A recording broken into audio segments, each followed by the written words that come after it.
Oi, pessoal, sejam bem-vindos a mais uma aula. Deixa eu já abrir o nosso slide aqui. Coloquei para gravar e a gente está continuando aí as aulas de contabilidade das instituições financeiras, né? Estou antecipando aqui as gravações para já deixar disponível para vocês. Professor Roberto, para você que está assistindo aí, não é da nossa turma e está vendo pelo YouTube, já deixa aí um comentário, um like, enfim, ajuda esse canal a crescer, para a gente poder alcançar mais pessoas que se interessam por essas aulas, que buscam aí conteúdo de forma gratuita, principalmente, né? Que a gente consiga manter essa rotina no YouTube. Bom, hoje a gente vai falar então um pouquinho mais sobre o Conselho Monetário Nacional dentro daquela dinâmica. A aula passada a gente viu a estrutura base e aí hoje a gente vai começar a ver as instituições que fazem parte, né? E o primeiro deles é o próprio Conselho. O Conselho nada mais é do que um conjunto, né? A ideia de que eu tenha várias pessoas pensando ou representando instituições e coordenando políticas, coordenando formas de trabalho, regras, etc., para que eu tenha um sistema financeiro nacional que opere com tranquilidade, que opere garantindo ali certos resultados, né? E consiga manter a ordem de toda essa mecânica como um todo, né? Da moeda dentro do país e da moeda externa também. Então, a gente vai ter basicamente o Conselho como órgão superior do Sistema Financeiro Nacional e a sua principal responsabilidade vai ser formular ou criar a política de moeda e de crédito.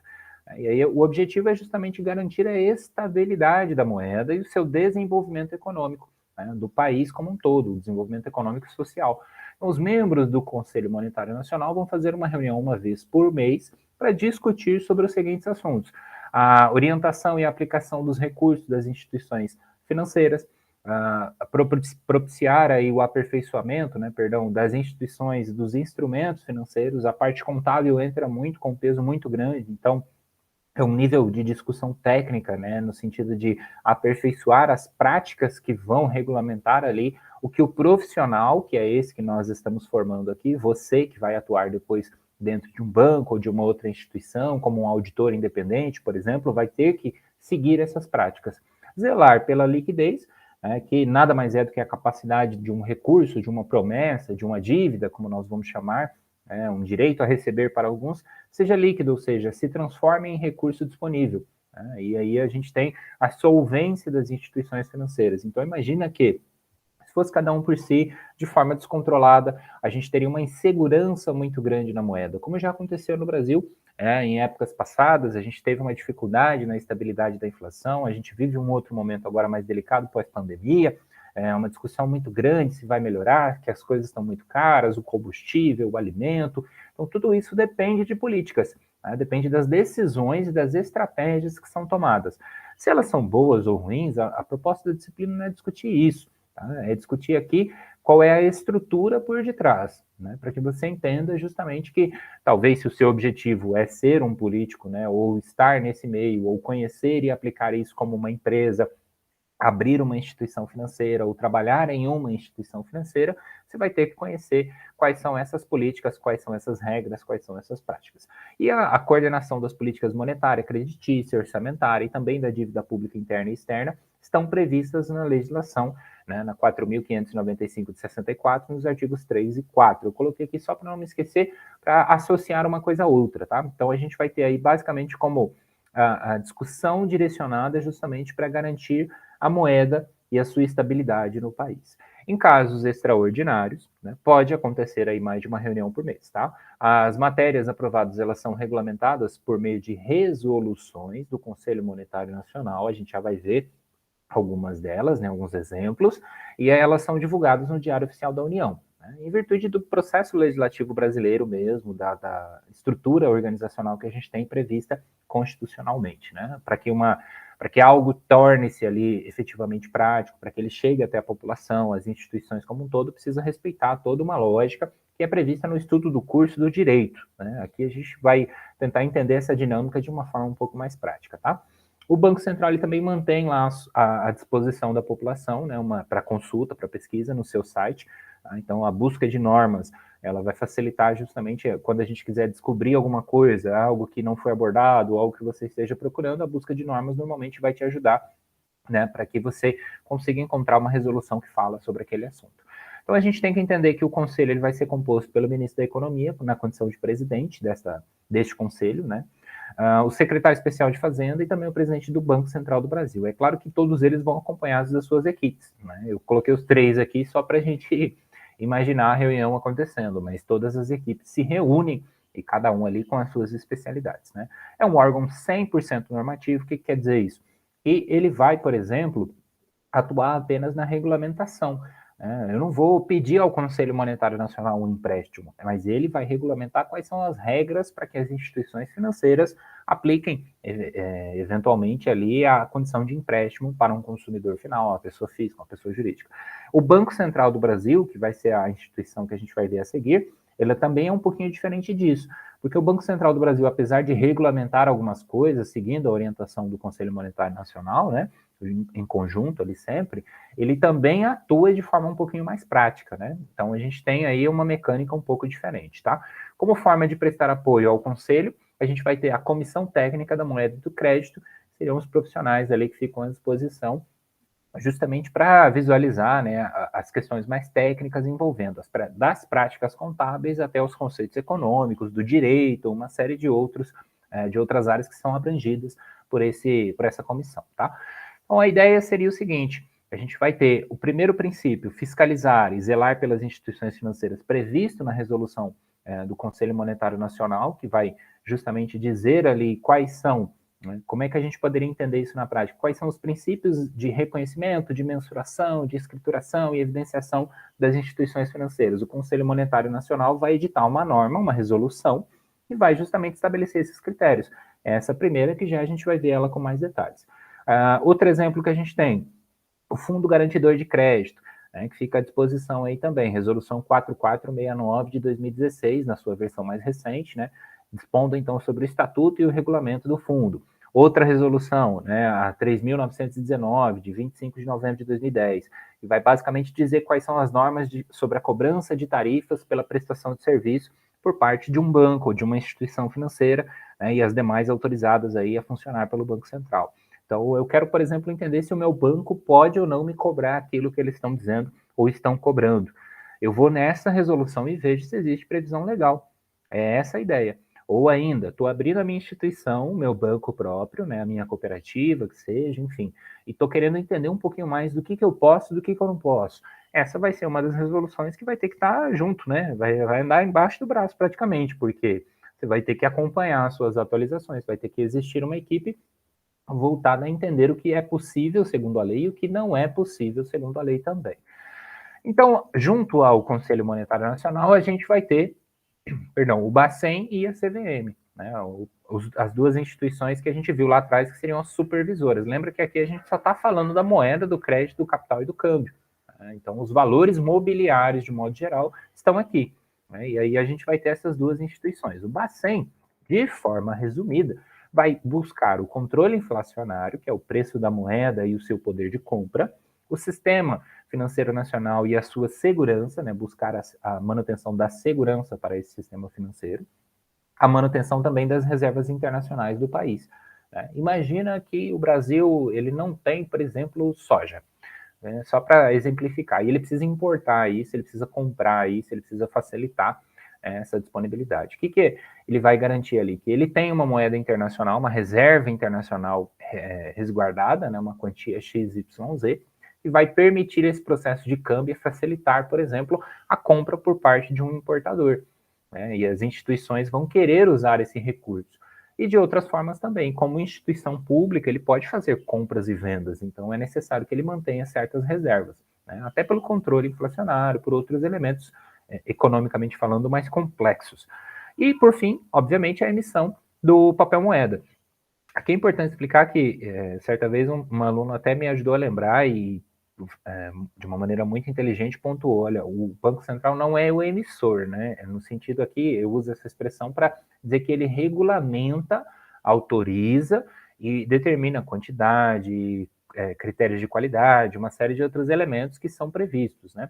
Mas quem vai fazer a emissão prática mesmo, a confecção, que seria essa expressão, vai ser uma outra instituição, que é o que a gente chama de Casa da Moeda. Tá? Ou a grande reserva fica nesse sentido, né?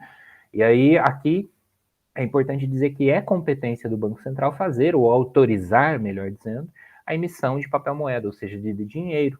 E junto a esse contexto básico aqui que eu trouxe para vocês, introdutório, eu deixo um link do canal para vocês já acessarem, né, o canal oficial do Banco Central do Brasil. Tem uma série de vídeos lá que ajuda a gente a entender qual é o papel dele, a sua importância para o sistema financeiro nacional como um todo. É um canal institucional, obviamente, vai trazer só as qualidades, né, mas de modo geral eu acho que atende perfeitamente o que a gente está buscando, que é entender o papel da instituição.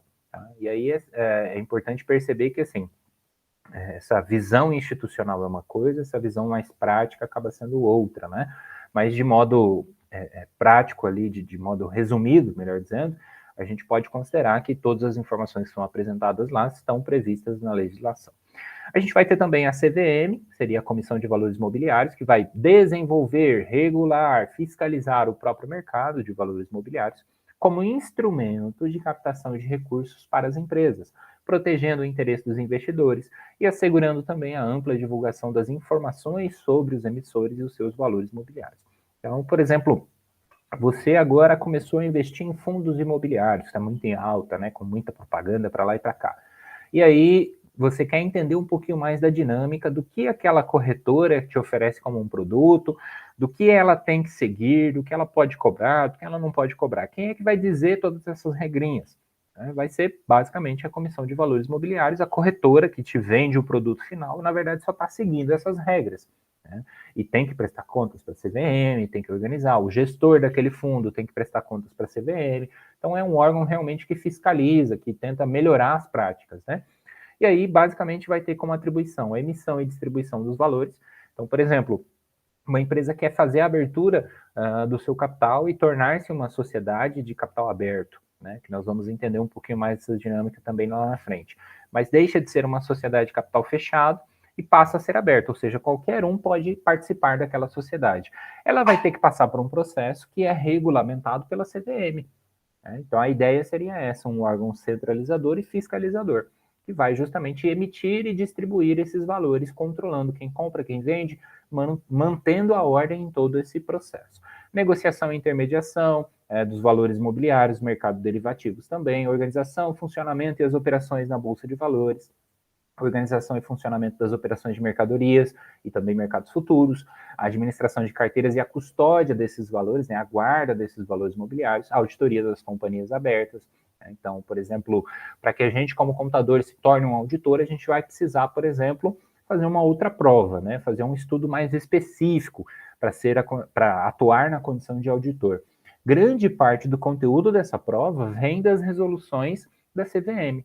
Então, de certa forma, não tem como fugir. Uma coisa está intrinsecamente conectada à outra. E ainda, por fim, o serviço de consultoria e análise dos valores mobiliários também. Bom, para falar um pouquinho mais da competência, né, e da prática e da condição de como isso tudo se relaciona à nossa atividade, à nossa disciplina aqui, eu trouxe um pedaço, um trecho, né, da comissão, da resolução da comissão do Conselho, desculpa, né, é muito parecido, Conselho Monetário Nacional, CMN, número 4.924, que foi aquela primeira que a gente viu, que vai falar sobre as regras básicas da contabilidade. Tá? Então, quando ele fala aqui reconhecimento, mensuração, escrituração, evidenciação contábil, é a contabilidade aplicada às instituições financeiras.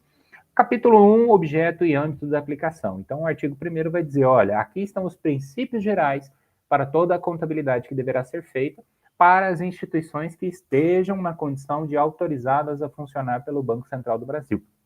Parágrafo único, o disposto nesta resolução não se aplica às administradoras de consórcio e às instituições de pagamento. Por quê, professor?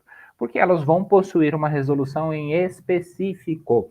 A condição de consórcio no Brasil, por exemplo, tem uma resolução, tem uma legislação específica, melhor dizendo. Né? Tem uma lei complementar que regulamenta a chamada lei dos consórcios. Né? Então, inclusive, se você está pagando um consórcio, ela é parte do seu conhecimento. Né? Caso você nunca tenha ouvido falar sobre isso, nunca tenha conhecido, dá uma procurada, dá um Google aí, ou deixa no comentário, depois a gente posta o link.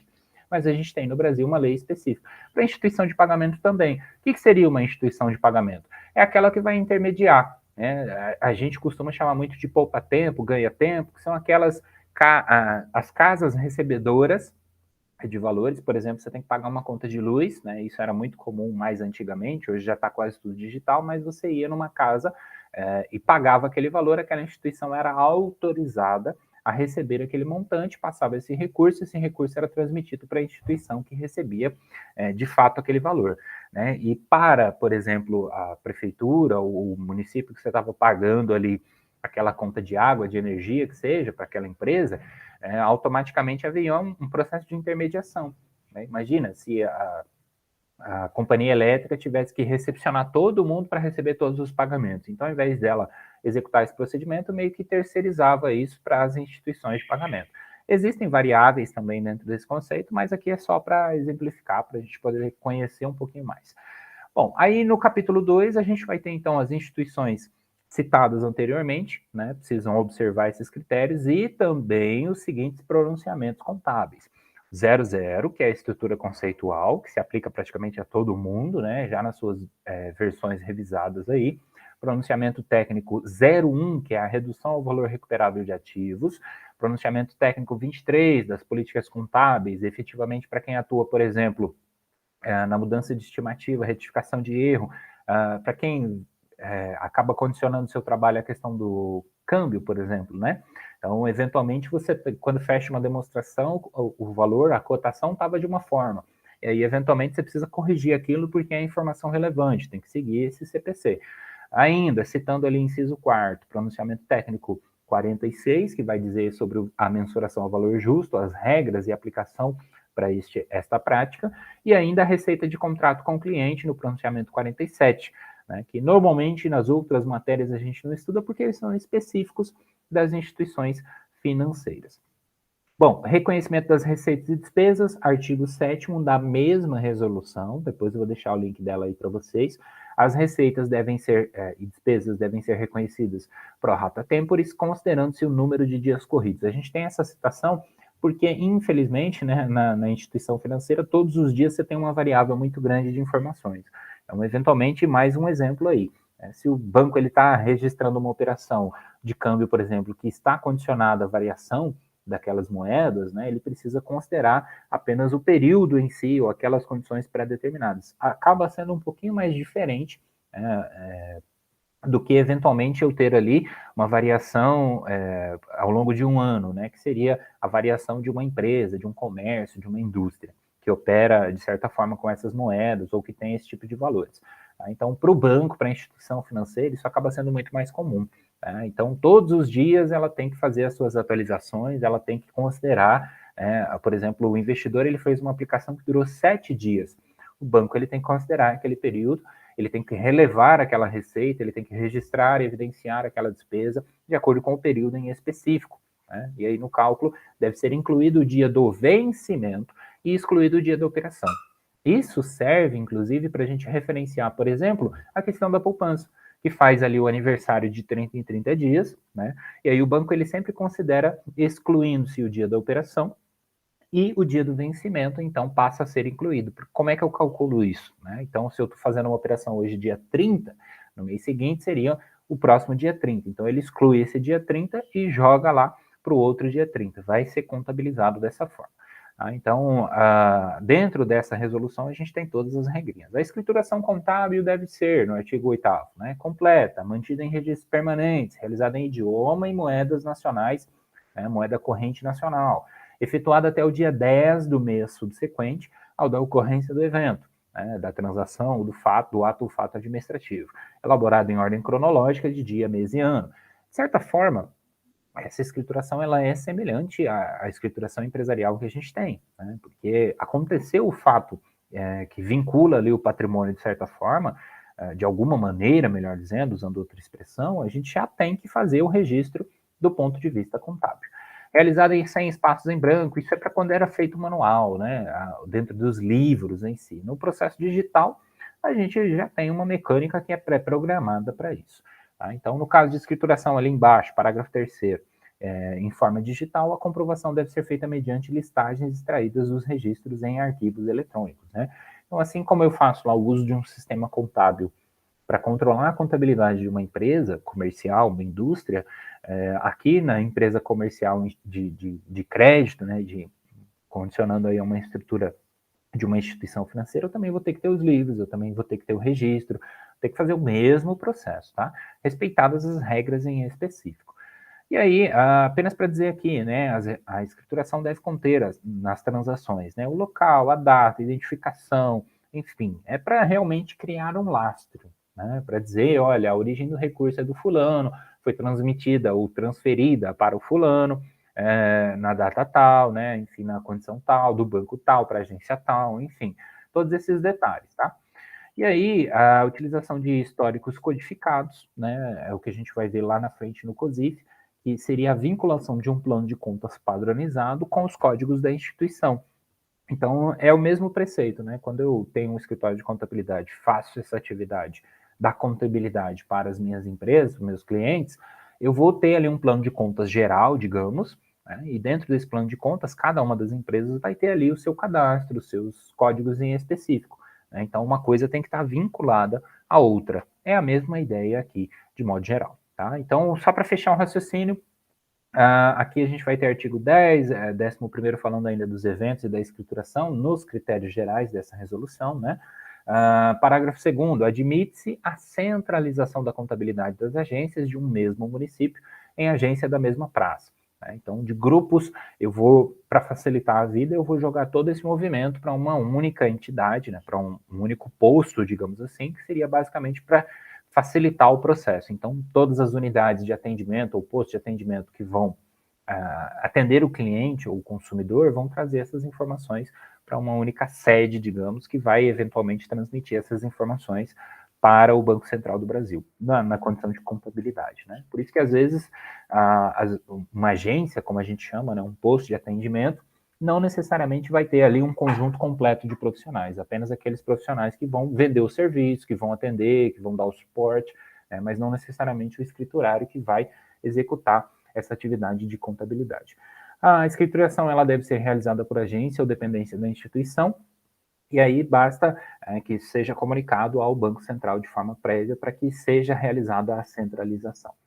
Para fechar, então, já avançando lá no artigo 19, a gente vai ter o fornecimento de informações inexatas, a falta, atraso das conciliações bancárias, né, a escrituração mantida em atraso por período superior a 15 dias subsequentes ao encerramento de cada mês, ou processados em desacordo, colocam a instituição, seus administradores, a diretoria, o conselho, enfim, todo mundo, na condição, então, de sujeitos à penalidade cabível no termo da legislação em específico. O preceito seria o mesmo da contabilidade empresarial, né? A gente tem que manter a contabilidade em dia caso alguém venha fazer um processo de auditoria, de fiscalização, que é muito mais comum para essas instituições financeiras, aquilo fique disponível para aquele auditor, para aquele fiscalizador. Por fim, artigo 20, observadas as disposições legais e regulamentares específicas em relação à escrituração, a forma de classificação contábil de receitas ou despesas e ativos ou passivos não altera suas características para efeitos fiscais e tributários, que se regem por regulamentação própria. Ou seja, aqui, ainda que na condição de instituição financeira, eu vou ter lucro. Se eu vou ter lucro, esse lucro está sujeito à legislação que regulamenta o lucro empresarial no Brasil. Então, aí a gente vai ter que combinar essa legislação específica com a legislação que pressupõe, por exemplo, o imposto de renda da pessoa jurídica, né, ou a contribuição social sobre o lucro líquido. É claro que tem variações, mas a gente vai ver quando praticar o que são essas variações, tá? E aí os artigos seguintes basicamente vão dizer, né, em especial ali o 22, para fins de classificação, mensuração, reconhecimento, escrituração e evidenciação, o exercício social tem duração de 1 ano, com encerramento em 31 de dezembro, data que deve ser fixada no estatuto ou no contrato social da instituição. Isso foi feito basicamente para poder regulamentar melhor, né, o que seria o exercício social do ponto de vista fisco-tributário para as instituições financeiras, ok? Mas é semelhante ao que a gente já conhece, né, para as instituições empresariais de modo geral, aí, para as entidades empresariais, numa visão geral. Tá? Então, eu espero que dê para a gente entender um pouquinho dessa dinâmica, né, para que vocês possam ir se familiarizando com a resolução. Os links vão ficar à disposição no material aí disponível para vocês também nos slides. Deem uma olhadinha, façam uma leitura com mais calma da resolução.